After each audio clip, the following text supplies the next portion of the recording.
Headset ద్వారా ఎవరైతే BEd తెలంగాణలో చేద్దాం అనుకుంటున్నారో మనకు కౌన్సిలింగ్కి సంబంధించిన డేట్ అయిపోయిందండి.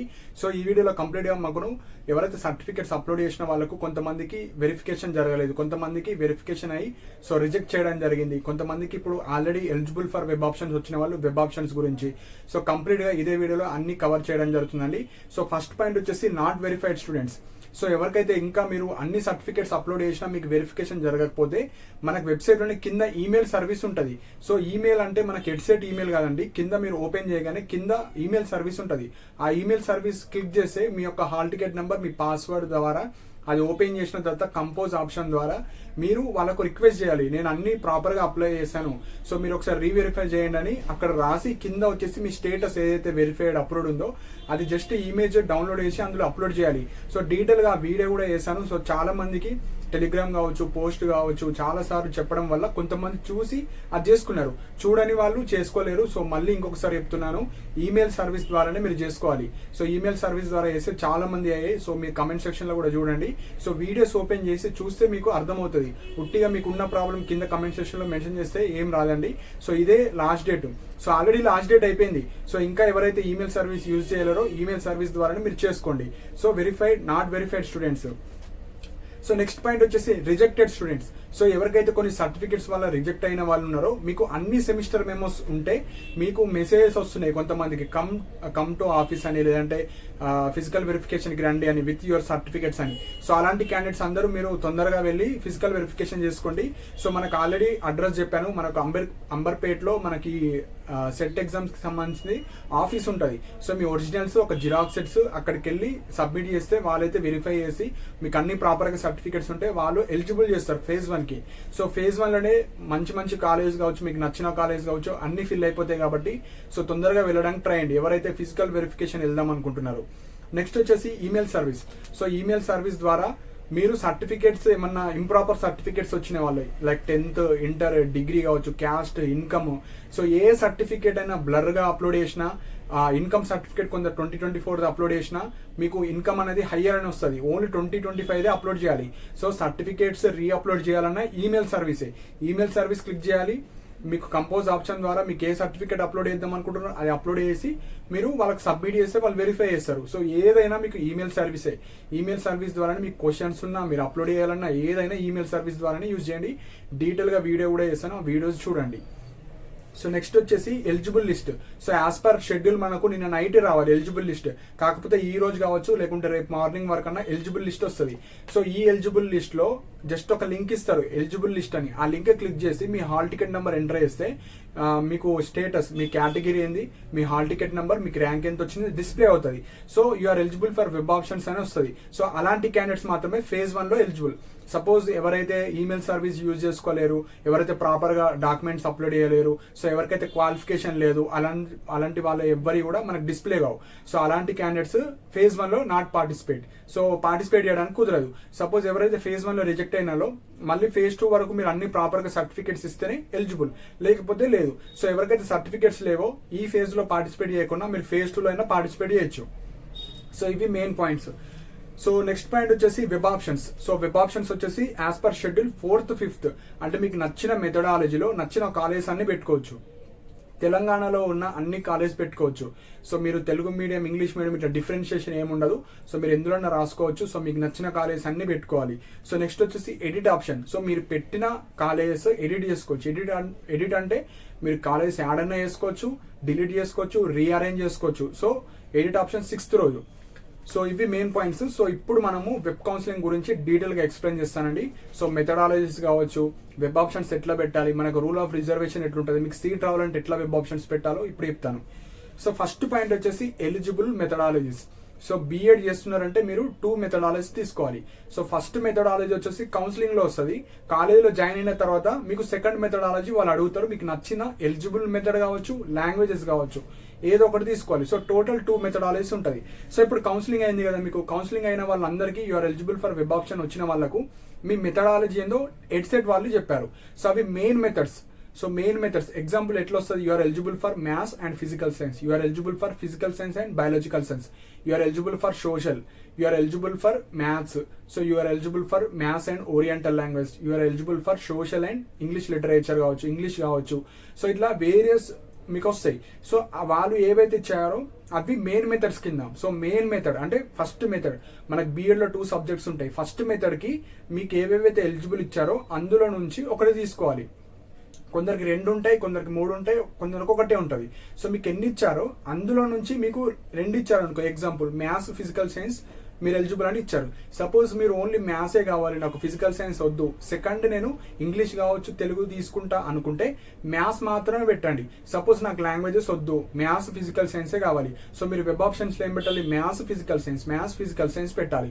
సపోజ్ కొందరు బయాలజికల్ సైన్స్ ఫిజికల్ సైన్స్ ఉంటారు, సపోజ్ మీకు బయాలజికల్ సైన్స్ మాత్రం కావాలి, ఫిజికల్ సైన్స్ వద్దు, బయాలజికల్ సైన్స్ మాత్రం పెట్టాలి. సపోజ్ మీకు ఫిజికల్ సైన్సే కావాలి, ఫిజికల్ సైన్స్ కి సంబంధించిన పెట్టాలి.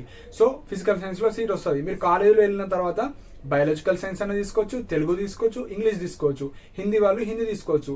సో మీకు ఎలిజిబుల్ అయ్యే మెథడాలజీస్ ఏవైతే ఉన్నాయో అవి మెయిన్ కౌన్సిలింగ్ లో పార్టిసిపేట్ చేయడానికి.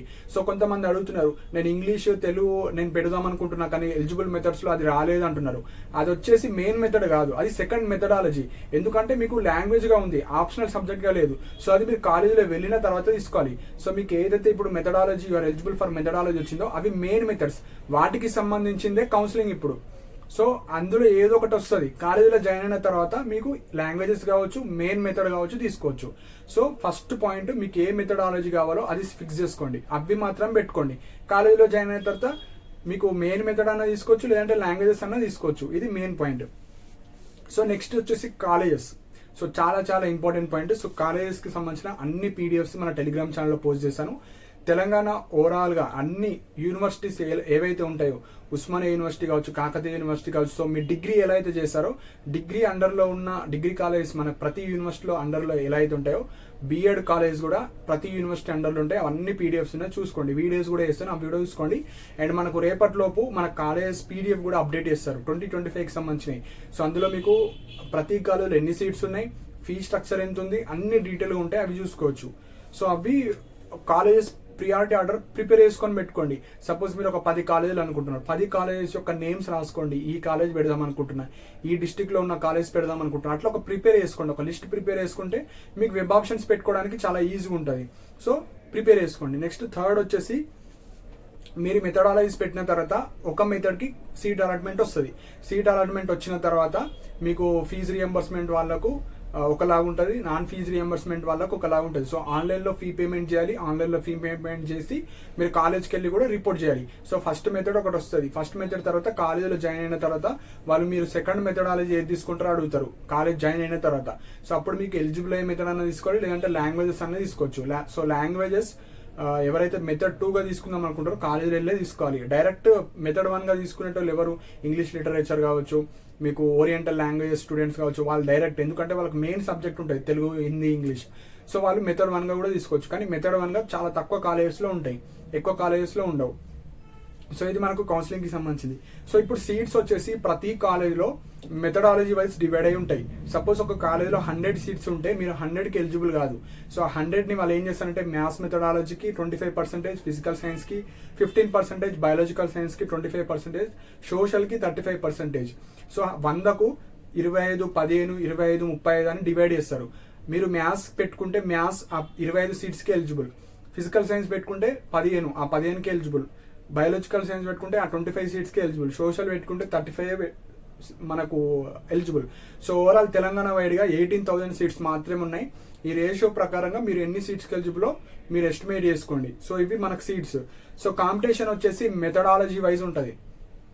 మ్యాథ్స్ మెథడాలజీ వాళ్ళు మ్యాథ్స్లోనే కాంపిటీషన్, ఫిజికల్ సైన్స్ వాళ్ళు ఫిజికల్ సైన్స్, సోషల్ వాళ్ళు సోషల్. సో నెక్స్ట్ మెథడ్ తర్వాత ర్యాంక్. సో మీకు ఎంత బెటర్ ర్యాంక్ వచ్చింది, సో మంచి ర్యాంక్ ఉన్న వాళ్ళకు మంచి కాలేజ్ ఇస్తారు. నెక్స్ట్ వచ్చేసి క్యాస్ట్. సో మీ క్యాస్ట్ కూడా చూస్తారు. మీ క్యాస్ట్లో, మీ ర్యాంక్లో, మీ మెథడాలజీలో ర్యాంక్ ప్రకారంగా సీట్ అలాట్మెంట్ అయితే ఇవ్వడం జరుగుతుంది. సో నెక్స్ట్ వచ్చేది ఇక్కడ రిజర్వేషన్ పాలసీ కూడా చాలా చాలా ఇంపార్టెంట్ అండి. సో ఎక్కువ కాలేజెస్ పెట్టడానికి ట్రై అండి. ఎక్కువ కాలేజెస్ పెడితేనే మీకు ఏదో ఒక కాలేజీలో సీట్ వస్తుంది. 2-3 కాలేజీలు పెట్టి నాకు సీట్ రాలేదంటే రాదు. సో ఎక్కువ కాంపిటీషన్ ఉంటుంది. సో 30,000 మెంబర్స్ క్వాలిఫై అయ్యారు. సో అందులో కనీసం 15,000 నుంచి 20,000 మంది పార్టిసిపేట్ చేస్తారు కౌన్సిలింగ్లో. సో రాసిన వాళ్ళు అందరూ పార్టిసిపేట్ చేయరు. 30,000 మంది క్వాలిఫై అయితే కనీసం ఒక 15,000 మెంబర్స్ మాత్రమే వెబ్ ఆప్షన్స్లో ఇవ్వచ్చు. సో అంతా కూడా ఇవ్వరు. సో ఇక్కడ ఎస్సీ వాళ్ళకు 15% ఆఫ్ రిజర్వేషన్ ఉంటుంది, ST 10%, BCA 7, BCB 10, BCC 1, BCD 7, BCE 4, మనకు EWS 10%, PH 5%, CAP 2%, NCC 1%, sports 0.5%. So మెయిన్గా ఇక్కడ ప్రతి మెథడాలజీలో ప్రతి క్యాస్ట్ స్టూడెంట్ని తీసుకుంటారు కాబట్టి మీకు లాస్ట్ 100 సీట్లు 4-5 సీట్లకే ఎలిజిబుల్ అవుతారు లాస్ట్కు.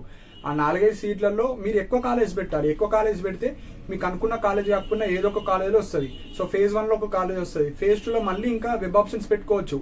సో అట్లా మీరు ఎక్కువ కాలేజ్ అయితే పెట్టడానికి ట్రై చేయండి. సో ఇప్పుడు మెయిన్ పాయింట్ ఏంటంటే మీరు ఎన్ని కాలేజ్ పెడదాం అనుకుంటున్నారు, ఏ మెథడ్ పెడదాం అనుకుంటున్నారు అది డిసైడ్ అవ్వాలి. అది డిసైడ్ అయిన తర్వాత మీరు 10 కాలేజీలు అనుకుంటే కనీసం 15-20 పెట్టండి. సపోజ్ పెద్ద ర్యాంక్ వచ్చిన వాళ్ళు మీరు 20 కాలేజీలు అనుకుంటే కనీసం 25-30 అన్న ఇవ్వండి. సో ఎప్పుడైనా ఒక 5 to 10 కాలేజ్ ఎక్స్ట్రా ఇవ్వాలి. సపోజ్ మీరు అనుకున్న కాలేజీలో రాకపోయినా నెక్స్ట్ కాలేజీలో వస్తుంది. అండ్ ప్రియారిటీ ఆర్డర్గా చెక్ చేస్తారు. మీరు ఫస్ట్ కాలేజ్ ఏది పెడతారో అందులో చూస్తారు. అందులో రాకపోతే second, third, fourth, fifth, 6th. Suppose 10 పెట్టారు, 10లో కూడా మీ ర్యాంక్ పెద్దగా ఉంది, మీ కేటగిరీలో మీరే చిన్నగా ఉన్నది, మనకు మీకన్నా బెటర్ ర్యాంకర్స్ ఉన్నారు మీ కేటగిరీలో, 10 కాలేజీలు చూస్తారు. మీరు 11వ కాలేజ్ పెట్టలేరు, మీకు ఫేజ్ 1లో సీట్ రాదు. మీరు ఎన్ని కాలేజ్ పెడితే ఏదో ఒక కాలేజ్లో మీ కేటగిరీలో మీరు టాప్ ఉంటే మీకు ఆ కాలేజ్ అయితే ఇవ్వడం జరుగుతుంది. సో ఈ విధంగా మనకు ఎడ్సెట్కి సంబంధించిన బిఎడ్ అడ్మిషన్ ప్రాసెస్ ఉంటుంది. సో నెక్స్ట్ వీడియోలో మీకు ఫీ ఎంత పే చేయాలి, మీకు వెబ్ ఆప్షన్స్ లైవ్ ఎట్లా పెట్టుకోవాలి అవి డీటెయిల్గా వీడియో చేయడం జరుగుతుంది. సో ఇవి ఇంపార్టెంట్ పాయింట్స్ అండి. మీకు ఏమైనా డౌట్స్ ఉంటే కింద కమెంట్ సెక్షన్లో మెన్షన్ చేయండి. అండ్ ఇలాంటి అప్డేట్స్ కోసం మన ఛానల్ని సబ్స్క్రైబ్ చేసుకోండి. And thank you for watching my video.